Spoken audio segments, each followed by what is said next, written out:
Hello guys, आपका मेरे channel smart study में स्वागत है। आज हम क्लास 9th का हिंदी का मिड टर्म एग्जामिनेशन का क्वेश्चन पेपर देखते हैं। तो आइए स्टार्ट करते हैं। मेरे चैनल पे सभी सब्जेक्ट के सैम्पल पेपर और क्वेश्चन पेपर आपको यहाँ पर मिल जाएंगे। तो सबसे पहले एक पैराग्राफ दिया गया है और उससे रिलेटेड क्वेश्चंस दिए गए हैं। फटाफट हम क्वेश्चन को जो पैराग्राफ है उसे रीड करते हैं। सेला चावल बनाने की एक तकनीक बाकी देशों से हमारे देश से ही की गई है। पहले धान को पानी में भिगोया जाता है, फिर छान कर उसे गर्म कर भाप में देकर गर्म करते हैं, उसके बाद सुखा लेते हैं, फिर कूटा कड़ा छिलका अलग कर देते हैं। इस तरह चावल को ऊपरी तरह से पकी होकर मूसल या मील की कुटाई के बाद चिपकी रहती है। इससे चावल में पीलापन के लिए शीशे सी चमक आ जाती है। बाकी चावलों में सेला चावल बहुत ही कड़ा भी होता है, पौष्टिक भी, लेकिन सेला चावल बनाने से भारतीय तरीके का महत्व दुनिया भर में बहुत समझा जाता है। 1882 में एक जापानी जहाज 9 महीने के लिए समुद्र के बाद वापस आया तो 276 कर्मचारी 25 की मौत हो चुकी थी, बाकी की हालत भी खराब थी। पता चला कि जहाजियों से रोज 3-4 बार चावल उबाल कर खाई। यह मील का चावल था, पॉलिश वाला, यानी पौष्टिक परत उतरी हुई थी। दिनों दिन जावा और मलेशिया में जहाजियों में यहाँ बीमारी पाई गई। बेरी कहा गया।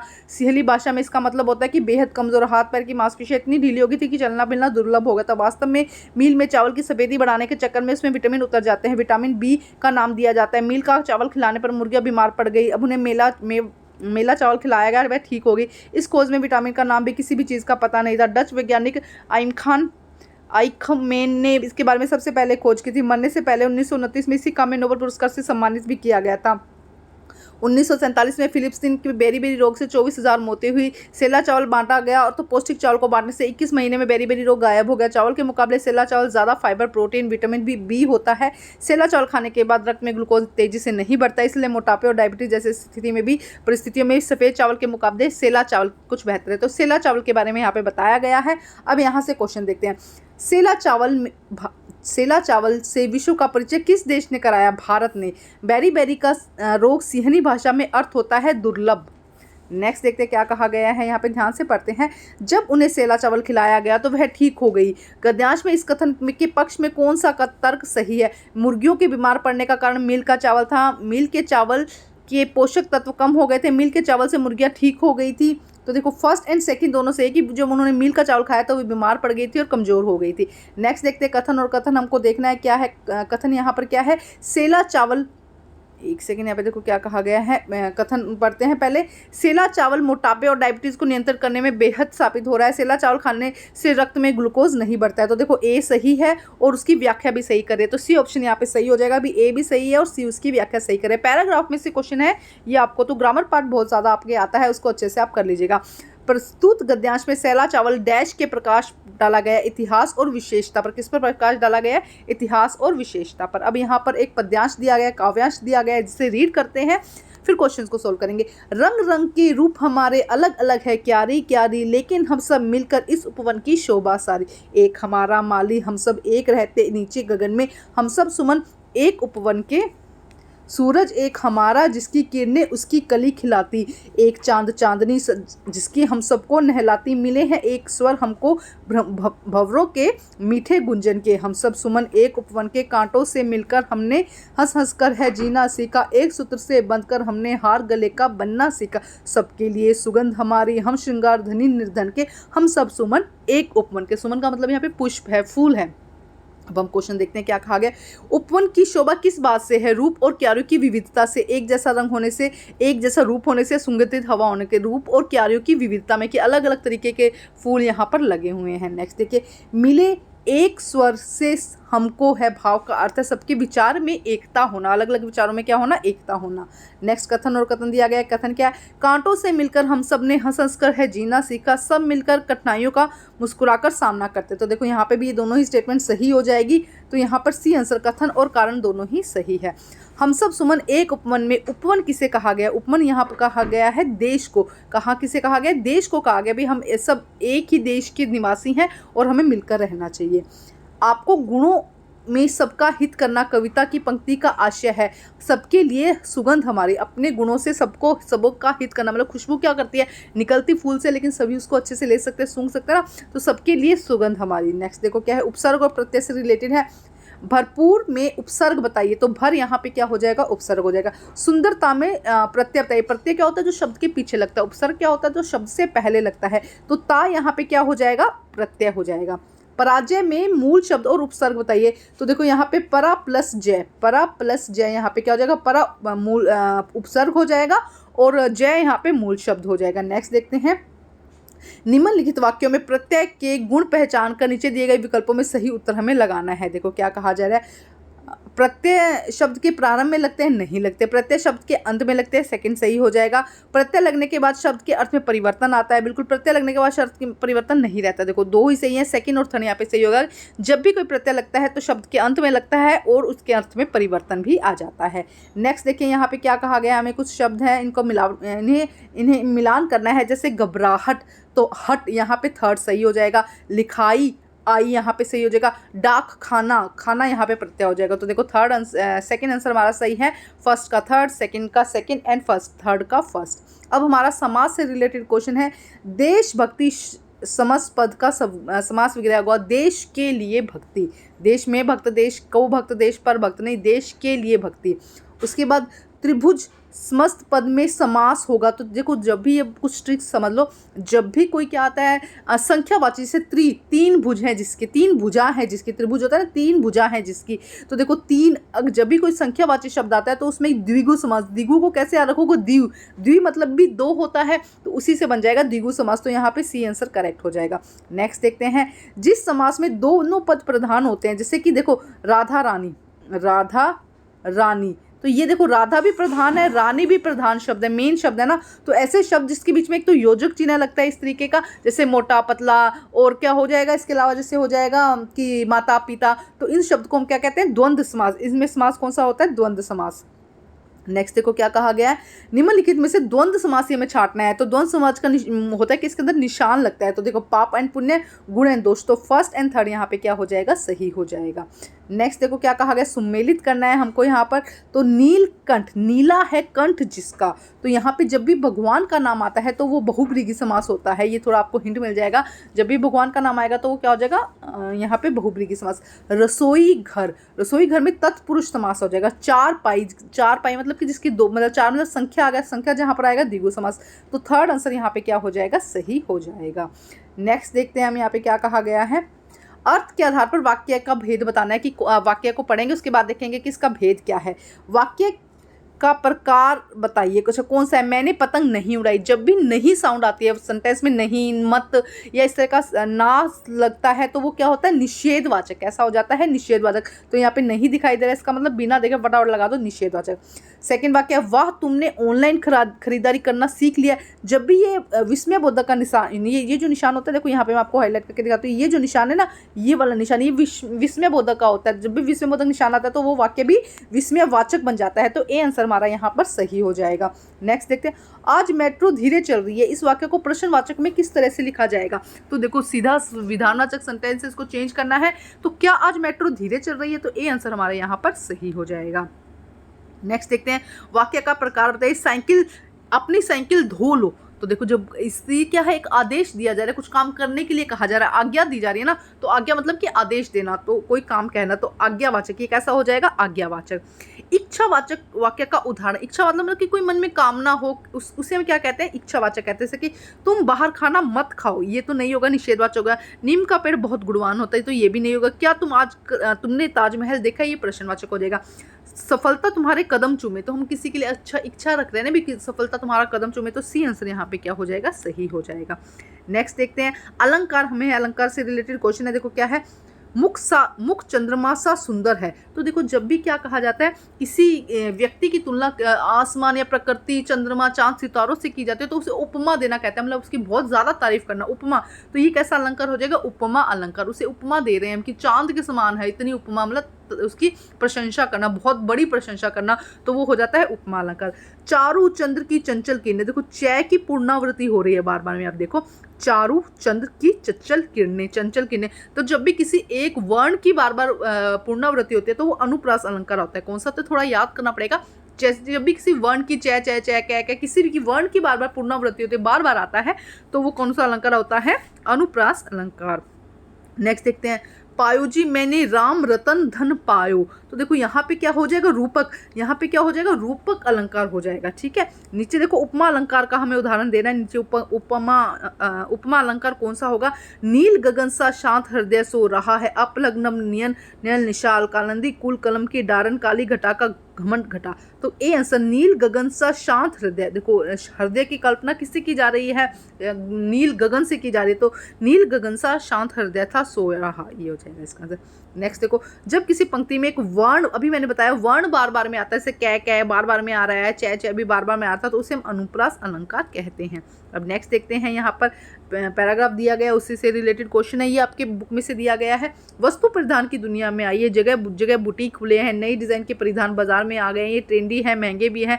पिछले वर्ष इस वर्ष शर्म की बात थी, काम 50-60 हज़ार में काम चल जाता, लाख 1.5 लाख भी पढ़ी ले सकते थे। संगीत समझ हो या ना हो किंतु म्यूजिक सिस्टम ज़रूरी है, कोई बात यदि उसे पता चल न सके। कंप्यूटर खरीदे भी जाते हैं, महज दिखावे के लिए, खरीदने वालों की संख्या कम है, खाने के लिए 5 सितारा होटल। तो इस तरह का पूरा पैराग्राफ दिया गया, आप रीड कर लो अच्छे से इसको। ठीक है, अब यहाँ पे क्या क्वेश्चन है उनको देखते हैं। वस्तु और परिधान की दुनिया में किसे शर्म की बात माना जाता है, पिछले वर्ष के वस्त्रों का इस वर्ष न करने में। क्या है, पिछले वर्ष के वस्त्रों का प्रयोग इस वर्ष न करने में। देखो क्या कहा गया, वस्तु और परिधान की दुनिया में किसे शर्म की बात माना जाने लगा है। देखो क्या कहा जा रहा है यहाँ पे, तो देखो क्या यहाँ पे ये आंसर बी सही होगा कि पिछले वर्ष के वस्त्रों का प्रयोग इस वर्ष करने में शर्म की बात लगती है, कि भाई शर्म की बात है, अभी पिछले साल के वस्त्र जो हैं वो इस साल पहने जाएं। घड़ी पहले समय दिखाती थी, पंक्ति का आशय क्या है, घड़ी प्रतिष्ठा के लिए दाम देकर खरीदी जाती है। पहले क्या था, घड़ी सिर्फ समय देखी जाती थी कितने की भी, आजकल देखी जाती है कितनी महंगी घड़ी पहनी है, तो वो क्या है, प्रतिष्ठा के लिए दाम देकर देखी जाती है। 5 सितारा अच्छे अस्पताल इलाज और सुख सुविधाओं के अतिरिक्त क्या क्या प्रदान करते होंगे, तो दूसरों के सामने गर्व करने का भी अक्सर, भाई ऐसे कहते हैं वो तो उस हॉस्पिटल में एडमिट है, तो मतलब या ऐसे कहते हैं गवर्नमेंट हॉस्पिटल में, तो उसे लगेगा कि अरे एकदम ऐसा ही है। तो बड़े गर्व की बात कब होते हैं, बताने के लिए कि उसको इस हॉस्पिटल में उसका ट्रीटमेंट करवाया गया। नेक्स्ट देखो क्या कहा जा रहा है, अमेरिका और यूरोप के कुछ देशों में मरने से पहले एक अपने अंतिम संस्कार और अनंत विश्राम का प्रबंध कैसे किया जाता है, पैसे चुकाकर। अमेरिका और यूरोप के कुछ देशों में मरने से पहले ही अपने अंतिम संस्कार और अनंत विश्राम का प्रबंध कैसे किया जाता है, पैसे चुकाकर। अच्छा, उपयुक्त गद्यांश में क्या कहा गया, दिखावे, क्या कहा गया है कि दिखावे पर संस्कृति पर व्यंग करता है। दिखावा कि किस तरह से दिखावा, हमें सिर्फ आज की दुनिया में दिखावा ही रह गया, सिर्फ दिखावा ही। ठीक है, नेक्स्ट देखते हैं, क्षितिज से लिया गया है। 2 बैलों की कथा पाठ का प्रतीकात्मक संदेश क्या है, अंग्रेजों से स्वतंत्रता का प्रयास की। क्या किया गया, अंग्रेजों ने क्या किया है, स्वतंत्रता का, अंग्रेजों से जो भारत पराधीनता था, स्वतंत्रता का विकास या उसका प्रयास कैसे किया गया है। निम्नलिखित में से कौन सी तिब्बती समाज की विशेषता नहीं है, यहाँ जात पात और छुआछूत नहीं है तिब्बत में। ठीक है, उसके बाद यहाँ पे एक पद्यांश दिया गया है जिसे थोड़ा सा पढ़ते हैं, उसके बाद इसके आंसर देखेंगे।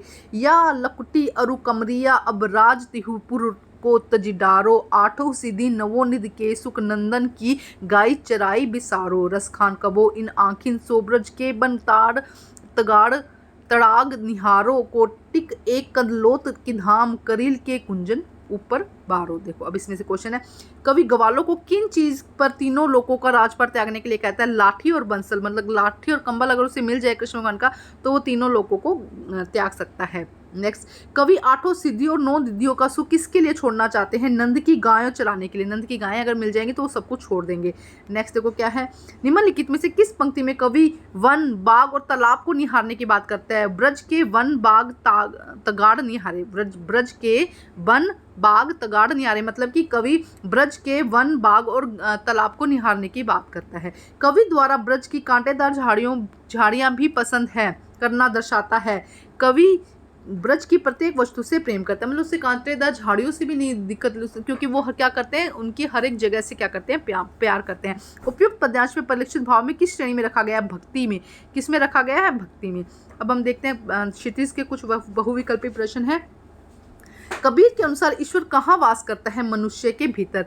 गोपियाँ किस दशा में अपने कानों पर उंगलियां रखने की बात कहती है, कृष्ण की मुरली की धुन बजाने पर। क्या कहते हैं, गोपियाँ किस दशा में कि भाई उनकी रंग में रंग जाएंगे, इसलिए उन्होंने कहा जब भी कृष्ण मुरली बजाते हैं तो वो क्या करेंगे, अपनी कानों पर उंगलियां रख लेंगे। अब यहाँ पे हमें कुछ गद्यांश के प्रश्न दिए गए हैं जिसे हम रीड करते हैं, फिर उनके आंसर्स करेंगे। तो सबसे पहले सभी क्वेश्चंस को इकट्ठा रीड करते हैं। किस घटना के आधार पर कहा जा सकता है कि हीरा और मोती स्त्री के समान की दृष्टि से देखते थे? हीरा और मोती स्त्री को समान दृष्टि से देखते थे। अच्छा, सेकंड क्वेश्चन देखिए, लेखक ने उपभोक्तावाद की संस्कृति को हमारे समाज के लिए चुनौती क्यों कहा है? नेक्स्ट देखिए, अपनी यात्रा के दौरान लेखक को किन कठिनाइयों का सामना हुआ? और घ देखिए, उस समय तिब्बती समाज अनेक अर्थों से अलग नजर आता था। लहासा की पाठ के आधार पर आंसर दीजिए। तो आइए देखते हैं इनके आंसर हम। देखो क्या है, छुरी के घर पे भागने की योजना के दौरान मोती का लड़की की मां को सींगों से मारने का प्रस्ताव, हीरा का समझाना, औरत जात पर सींग चलाना मना, दोनों ही स्त्रियों के प्रति सम्मानीय दृष्टि। इस तरीके के आपको पॉइंट लिखने थे। सेकंड क्या है, उपभोक्ता की संस्कृति से नैतिकता का और मर्यादा का ह्रास होता है, भोग को बढ़ावा मिलता है, दिखाने की संस्कृति से पारिवारिक और सामाजिक संबंधों में टूट जाती हैं, मनुष्य का व्यक्तित्व केंद्रित होते चले जाना। देखो यहाँ पे क्या कहा है, छुरी के घर से भागने की योजना, फर्स्ट ये आ जाएगा। मोती का लड़की की मां को सींगों से मारने का प्रस्ताव, हीरा का समझाना, औरत जात पर सींग चलाने से मना करना, दोनों ही स्त्री के प्रति सम्मानीय दृष्टि रखते थे। देखो इस तरीके से हो जाएगा। पॉइंट्स दिए गए हैं। गै देखते हैं, लुटेरे के डर से भिखमंगे के वेश में यात्रा करना, ठहरने के स्थान को लेकर समस्या होना, रास्ता भटक जाना, कड़ी धूप और सर्दी का सामना होना, ये सब आंसर आ जाएंगे। नेक्स्ट घ देखते हैं, पर्दा प्रथा, छुआछूत जैसी बुराइयां होना, महिलाओं द्वारा अजनबी लोगों को चाय बनाकर देना, शाम के समय छक पीकर मदहोश रहना, गणों के साथ अगाध विश्वास करना, समाज में अंधविश्वास का बोलबाला। कोई भी आप यहाँ पे पॉइंट लिख सकते थे। नेक्स्ट देखते हैं क्या कहा गया, परमात्मा से मिलना। ठीक, क्या हो जाएगा इसका, यहाँ पे बस हमारे इतने ही आंसर थे। अब देखते हैं नेक्स्ट प्रश्न देखते हैं 12। यहाँ पर 25 to 30 वर्ड्स में देने हैं। ज्ञान की आंधी मनुष्य के जीवन में क्या बदलाव लेकर आती है? लग का घर जाने की चाह से क्या आशय है, वह घर क्यों नहीं जा पा रही थी? कवित्री ने ज्ञानी व्यक्ति की क्या विशेषता बताई है? एक लकुटी और कामरिया पर कवि सब कुछ क्यों न्यौछावर करने को तैयार है? तो आइए देखते हैं इनके आंसर। तो सबसे पहले फर्स्ट का आंसर देखते हैं, मन पर छाया का अज्ञानता का भ्रम दूर होना, मन का कूड़ा करकट, लोभ लालच आदि निकलना, ईश्वरीय भक्ति में लीन होना, भक्ति के आनंद में डूब जाना। नेक्स्ट देखते हैं, देखो, परमात्मा से मिलना, कवित्री की भक्ति में प्रौढ़ता का अभाव और प्रयास की कमी। थोड़ा ध्यान से समझो आंसर, आपको ना इनको पूरी लाइन में लिखना है। यहाँ पे शॉर्ट में आंसर दिया गया है, जिसने परमात्मा का ज्ञान हो, आत्मा को जाना हो, हिंदू मुसलमान में भेद न करे, कण कण में व्याप्त ईश्वर को पहचान सके। नेक्स्ट देखते हैं, रसकान में कृष्ण के लिए आराध्य, कृष्ण की ब्रजभूमि से अत्यंत प्रेम, कृष्ण की लाठी और कंबल जो प्रत्येक ग्वाला द्वारा पहना जाता है उसके लिए अनंत मूल्यवान है। तो एक एक आंसर को आप ऐसा कर सकते हैं, पॉज करके क्वेश्चन को, फिर यहाँ पे आंसर आप चेक कर सकते हैं। नेक्स्ट देखते हैं क्वेश्चन नंबर 13 देखते हैं क्या कहा गया है। 13 के अंदर आपको 50 to 60 वर्ड्स में लिखने हैं। तीनों ही प्रश्न देख लेते हैं। लिखने की इच्छा और कलम का अभाव होने पर भी लेखक ने अंत में संतुष्ट क्यों हो गया, इस जल प्रलय के आधार पर आपको बताना है। बाढ़ की सही जानकारी लेने और बाढ़ का रूप देखने के लिए लेखक क्यों उत्सुक था? खरीद बिक्री बंद हो चुकने के बाद भी पान की बिक्री अचानक क्यों बढ़ गई? देखो क्या है, बाढ़ के अनुभव को पूरी तरह जीने और भोगने की चाह थी लेखक की। लेखक के मन के बाद के दृश्य को लिखना चाहता था। कमल होने पर वह निरीक्षण करने के बजाय उसका चित्रण करते थे, तब बाढ़ के साक्षात भोगने का अवसर हाथ से निकल जाता। मतलब वो बाढ़ में ही बिजी हो जाता, तो मतलब लिखने में बिजी हो जाता, तो बाढ़ का मजा नहीं लेता। भाई क्या होता है एक्चुअल में, लेखक को उस क्षेत्र का निवासी जहाँ बाढ़ नहीं आती, अतीत में बाढ़ पीढ़ियों की मदद की, बाढ़ तो देखा लेकिन बाद में घिरने बहने और भोगने का अनुभव का अभाव था। बाढ़ का प्रत्यक्ष अनुभव करने को उत्सुक था, बाढ़ के प्रति जिज्ञासु था, जिससे कि शांत करने की बेचैनी थी। नेक्स्ट क्वेश्चन, बाढ़ आने का खतरा बढ़ने पर अन्य दुकानों का बंद हो जाना, पान की बिक्री का अधिक बढ़ना, बाढ़ के बारे में सुनने चर्चा करने के लिए पान की दुकान पर भीड़ लगना, मतलब वहाँ पे लोग जाकर बैठ के बात करने लगे भी क्या हुआ कैसे हुआ। पान पालों की दुकान पर रेडियो का आदि का होना, जिससे कि बात की सूचना मिलना, पान की दुकान के पास खड़े होने से बिक्री, इसका स्वाभाविक था कि इसकी बिक्री बढ़ जाएगी। उसके बाद हम देखते हैं 14 क्वेश्चन, एक अनुच्छेद लिखना था। परीक्षा में मेरी पहली मनोदशा, विद्यालय का वार्षिकोत्सव, मेट्रो ट्रेन में मेरा अनुभव। ठीक है, उसके बाद क्वेश्चन नंबर 15 में क्या कहा गया है कि आपका नाम आरव मनीषा है, कक्षा क्या प्रतिनिधित्व है, आपको क्लास कोरोना काल के बाद आपकी क्लास पिकनिक पे नहीं गई है, इसीलिए आपको एक प्रधानाचार्य को एक पत्र लिखना है। आपका नाम आरव मनीषा है, मित्र मंच पर बोलते हुए घबराती है, तो प्रोजेक्ट वाइज में हिस्सा लेने के लिए, आप प्रोजेक्ट वाइज आपके स्कूल में चलता है ना, तो आपको एक पत्र लिखना है। प्रश्न नंबर 16 देखिए, एक लघु कथा लिखनी है जिसमें विद्यालय से घर आना, पहुंचाना, मित्र का दुर्घटनाग्रस्त हो जाना, अस्पताल पहुंचाना और अपराधी को पुलिस पहुंचाना। ये आपका नाम अमरदीप या निम्रत है, कई दिनों से आपके घर के सीवर का पानी भरा हुआ है, इसीलिए आपको क्या लिखना है, एक शिकायत पत्र लिखना है। प्रश्न नंबर 17 देखिए क्या कहा गया है। दो मित्रों के बीच में संवाद लिखना है आगामी परीक्षा, जो आने वाली परीक्षा है उसके रिलेटेड। या आप इकबाल और अलीशा है, आपको विद्यालय की छुट्टी के समय कोई खोई हुई डायरी मिलती है, इसकी सूचना आपको सूचना पत्र पर देनी है 800 शब्दों में। तो ये एग्जैक्ट पेपर नहीं आएगा, लेकिन हाँ बहुत सारे क्वेश्चन इसमें से रिपीट होने के चांसेस है, अच्छे से आप समझ के जाइए। Thank you guys.